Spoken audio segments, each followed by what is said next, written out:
3, 2, 1.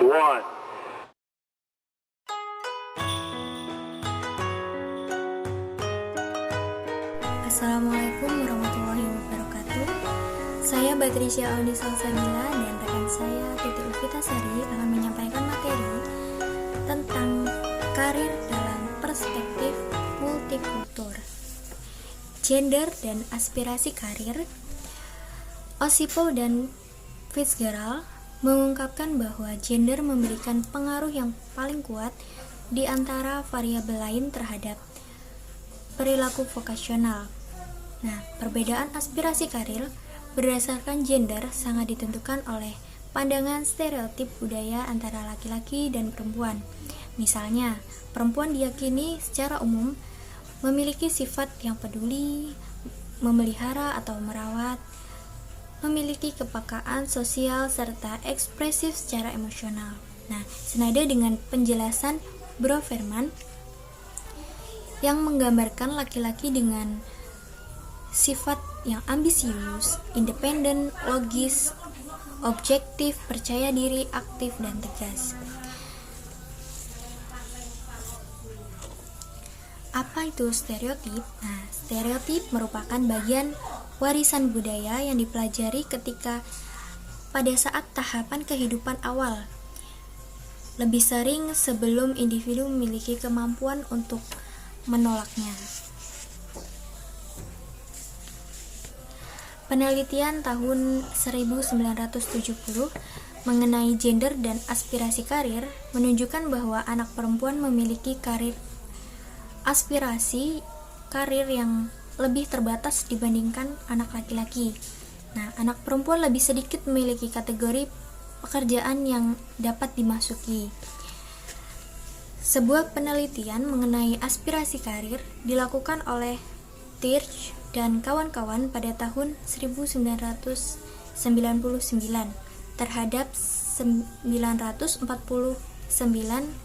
orang peserta didik yang mendapatkan hasil bahwa peran gender, gengsi, dan kemampuan seseorang menjadi alasan para responden menolak untuk membuat pilihan pekerjaan di masa yang akan datang.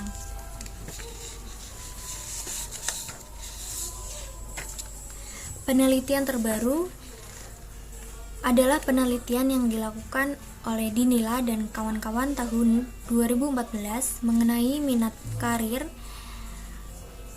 dari 185 laki-laki dan 401 perempuan dewasa awal berdasarkan trait kepribadian dan identitas gender. Hasil penelitian tersebut menunjukkan bahwa laki-laki dewasa awal memiliki minat karir pada pekerjaan maskulin. Nah, sementara perempuan dewasa awal memiliki minat pada pekerjaan yang feminim. Baik laki-laki maupun perempuan, masing-masing berusaha menghindari pekerjaan yang berlawanan dari identitas gendernya. Etnis dan aspirasi karir. Pemahaman akan aspirasi karir dan faktor etnis yang melatar belakangi pilihan karir seseorang merupakan hal penting untuk diketahui oleh setiap orang. Karena mengingat konteks budaya menghadirkan perbedaan dalam cara-cara yang dipilih individu untuk memutuskan dan memilih pekerjaannya. Nah, penelitian yang dilakukan oleh Helenga mengenai perbedaan aspirasi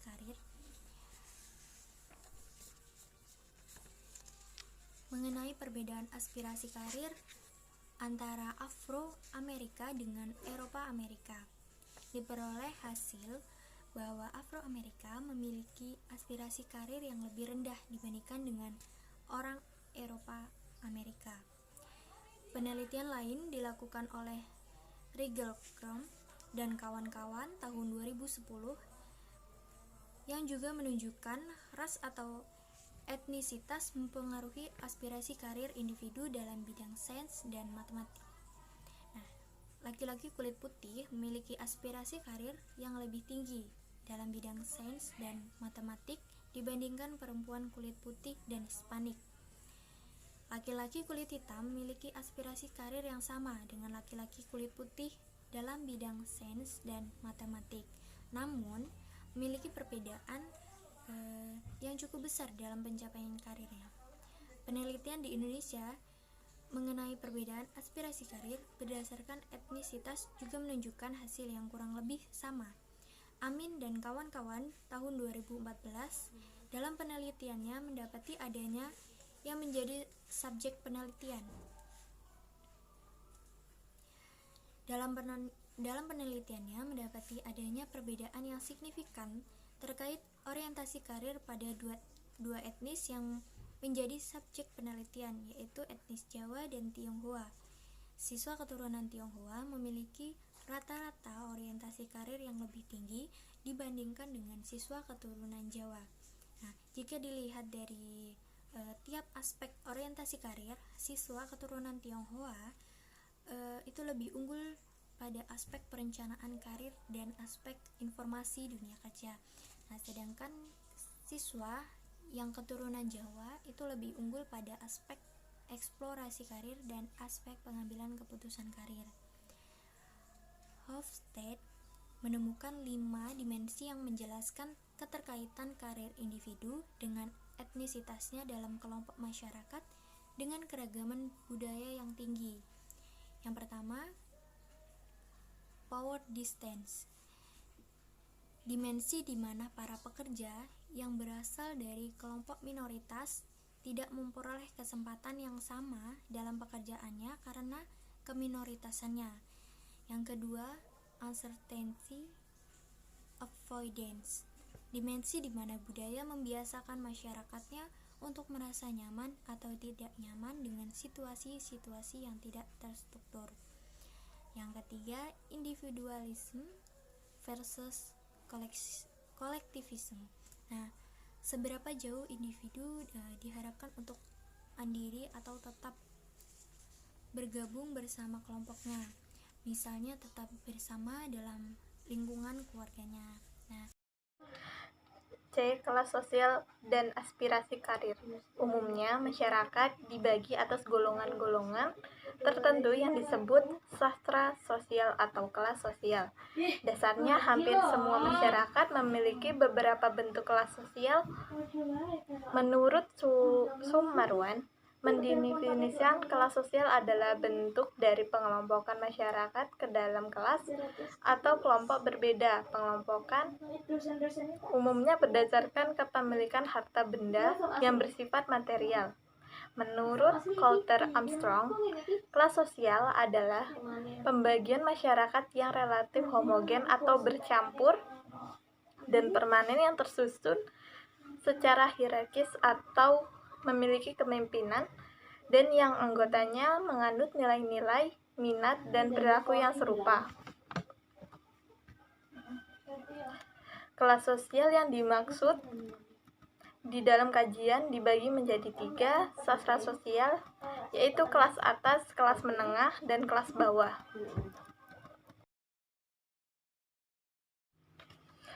Pembagian sastra ini didasarkan kepada berbagai variabel, yaitu pekerjaan, pendapatan, pendidikan, kekayaan, dan variabel lainnya. Pada beberapa sistem sosial, anggota dari kelas sosial tidak dapat mengubah posisi sosial mereka. Namun, bagaimanapun, batas antara kelas sosial tersebut tidaklah tepat dan kuat. Orang-orang dari kelas sosial bahwa dapat pindah ke kelas sosial yang lebih tinggi, begitupun sebaliknya. Kelas sosial memberikan perbedaan terhadap aspirasi karir. Hasil penelitian di Amerika terhadap aspirasi karir yang didasarkan kelas sosial, hasil ini menunjukkan bahwa mereka berasal dari kelas sosial ekonomi rendah, memiliki lebih banyak faktor-faktor yang menghambat terhadap aspirasi karir, sehingga aspirasi karir yang terbatas. D. Faktor geografis dan aspirasi karir. Geografis sebagai sarana multikultural, dalam hal ini dibagi menjadi desa, pinggiran, dan kota. Rural atau desa adalah komunitas kecil yang menetap secara tetap di suatu tempat. Menurut Undang-Undang Nomor 51 Tahun 1997, masyarakat pedesaan mempunyai ciri-ciri sebagai berikut. 1. Pandangan kebutuhan hidup diutamakan pada keperluan utama atau pokok. 2. Kehidupan keagamaan sangat religius. 3. Hidup dalam bersamaan lebih mementingkan kelompok dan keluarga. 4. Pembagian kerja didasarkan bukan keahlian karena sistem kerja gotong royong. 5. Lapangan pekerjaan umumnya kurang karena biasanya di pedesaan itu sangat pelosok dan susah mencari sarana prasarana atau fasilitas yang memadai. 6.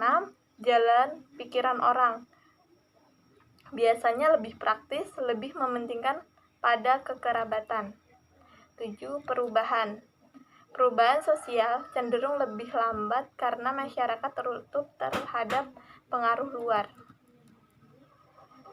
Pedesaan dalam gambaran orang, tempat, dan hal-hal yang berkaitan dengan kehidupan masyarakat desa yang sebagian besar mata pencariannya bertani. Menurut Paul Hall, Landis Kurniawan 2012, desa adalah penduduk kurang dari 2.500 jiwa dengan ciri-ciri sebagai berikut.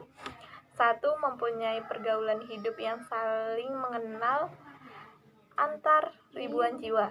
2. Ada perasaan yang sama tentang kesukaan terhadap kebiasaan. 3. Cara berusaha ekonomi adalah agraris yang paling umum yang sangat dipengaruhi alam seperti iklim, keadaan alam, serta pekerjaan yang bukan hanya agraris adalah bersifat sambilan. Sebagian besar masyarakat pedesaan bermata pencarian bertani karena masih sangat bergantung pada alam. Mata pencarian penduduk masyarakat desa umumnya hidup dari pertanian, walaupun ditemui mata pencarian lain seperti kayak tukang kayu, pengrajin, dan sebagainya. Mata pencarian disesuaikan dengan lokasi tempat tinggalnya. Masyarakat yang hidup di daerah pantai menjadi nelayan, dan masyarakat yang tidak memiliki tanah akan menjadi pedagang. Lingkungan tempat seseorang tinggal mempengaruhi bagaimana generasi muda mencari kehidupan pekerjaan, sama seperti bagaimana nilai yang mereka miliki dibentuk oleh orang-orang di sekitar mereka. Mungkin mencerminkan perbedaan menyeluruh dalam nilai teralisme orang-orang muda di lingkungan peternakan, dan masyarakat pedesaan tidak terlalu mementingkan imbalan dibandingkan dengan orang-orang muda dari komunitas yang berbeda. Dan mereka juga lebih mengharapkan pekerjaan yang stabil dibandingkan kelompok remaja lain. Berbeda dengan kelompok masyarakat pinggiran kota atau suburban. Mereka menghuni wilayah pinggiran kota sebagai hasil dari proses suburbanisasi. Suburbanisasi ini terjadi karena banyaknya aktivitas penduduk mendorong pindah ke pinggiran kota. Menurut Bounds 2011, urbanisasi terjadi karena adanya perubahan struktur ekonomi. Perubahan struktur ekonomi inilah yang mendorong terjadinya perubahan pada komposisi pekerjaan penduduk antara pertanian dan industri, di mana sektor industri menjadi sangat berkembang dan mendorong penduduk beralih ke mata pencarian.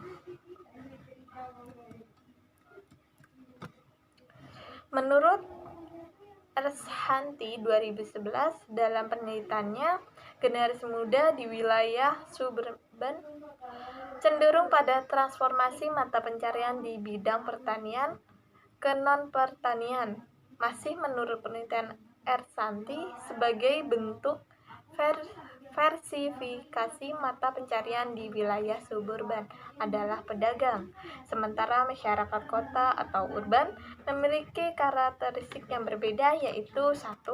Pandangan penggunaan kebutuhan disesuaikan dengan pandangan masyarakat sekitarnya, seperti kayak gaya hidup.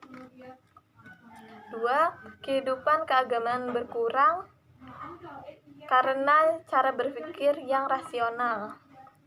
3. Bersikap individualis harus bergantung pada orang lain. Sementara masyarakat kota urban memiliki karakteristik yang berbeda, yaitu pandangan penggunaan kebutuhan hidup sesuai dengan pandangan masyarakat sekitar, seperti gaya hidup. 2. Kehidupan keagamaan berkurang karena cara berpikirnya rasional. 3. Bersikap individualis tanpa bergantung pada orang lain. 4. Pembagian kerja di antara warga lebih tegas dan mempunyai batas-batas nyata, sehingga gejala demikian menimbulkan kelompok-kelompok kecil yang didasarkan pada pekerjaan keahlian yang sama. 5. Kemungkinan untuk mendapatkan pekerjaannya lebih banyak. 6. Jalan pikiran lebih rasional, sehingga pola interaksi yang terjadi lebih didasarkan pada faktor kepentingan pribadi. 7. Pembagian waktu yang teliti akibat dari jalan kehidupan yang cepat guna dengan mengejarkan kebutuhan-kebutuhan hidup. Jadi masa hidupnya dibuat untuk mencari nafkah. 8. Perubahan-perubahan sosial lebih cepat di kota karena lebih terbuka dalam menerima pengaruh-pengaruh dari luar. Jenis pekerjaan masyarakat kota lebih bervariasi atau bermacam-macam karena lebih banyak lapangan pekerjaan yang bisa dilakukan untuk biaya hidup warga. Mungkin itu saja dari saya. Apabila ada kekurangan, saya mohon maaf. Saya akhiri. Wassalamualaikum warahmatullahi wabarakatuh.